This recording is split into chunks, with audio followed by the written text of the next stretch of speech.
Lesson 4.4, Factoring Polynomials. Our essential question, how do you factor polynomials? So we are going to be using the factor theorem to determine if I give you a factor, was it actually a factor to the function I provided? So there are two different ways to do this. Your first way is that you are going to ask yourself, does f of, so if I solve for x on this, I would have gotten the number 2. So does 2 make this problem actually equal to 0? Because if this is a factor, then this is where I cross the x-axis, which means my x equals 2. So if x equals 2, like it's supposed to be an x-intercept, that means it was a factor. So I'm going to ask myself, if I plug in 2 for this, will I get an answer of 0? So I have f of x equaling x squared plus 2x minus 4. I'm going to replace all the x's with 2's. And now I'm going to solve. So my function at 2 is, order of operations says exponents come first. 2 to the second power is 4. Next, order of operations says to multiply. So we have 2 times 2, which is a 4. Now we're just going to add from left to right as we see it. 4 plus 4 is 8, minus 4 is 4. I did not get 0. You're telling me when I use the x value of 2, I end up getting a y value of 4. This is not an x-intercept, which means that this is not a factor.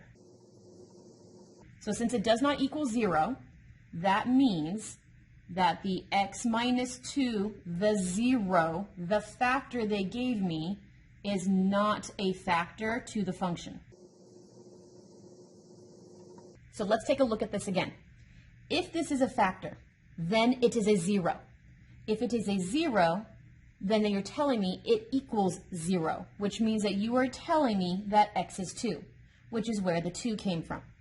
If this is not true, that it is a 0, then it doesn't cross the x-axis like it's supposed to, which means it's not a function. That is option number 1. Option number 2, you're being told that x plus 5 is a factor. If this is a factor, then you are telling me that it is a 0. If it is a 0, then you are telling me that negative 5 is where it crosses the x-axis. So you are being asked to evaluate at k equaling negative 5. And then we know synthetic division can also evaluate. So you are being asked, is the remainder 0? Can we use synthetic division to determine it? So here's my synthetic division square. Your k goes out here. You're evaluating at k. So we got to check our exponents. Highest exponent was a 4, so that means my coefficient starts at 3. So 4, 3, 2. There is no exponent of a 1, so you need that placeholder, and then exponent none. So 4, 3, 2, there isn't a 1, and then there's a none. We bring down the first. Remember, you multiply diagonally, you add vertically. Multiply diagonally, add vertically. Multiply diagonally, add vertically. Multiply diagonally, add vertically. My remainder equals 0. Using synthetic division, if your remainder equals 0, then you are telling me that when you used negative 5 in the function, your remainder was 0, which means that this is a 0, which means this is a factor.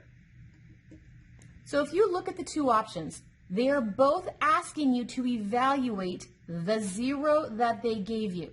You can either evaluate it using the methods in middle school, order of operations, does it equal 0? Or you can evaluate it using synthetic division, does it give you 0?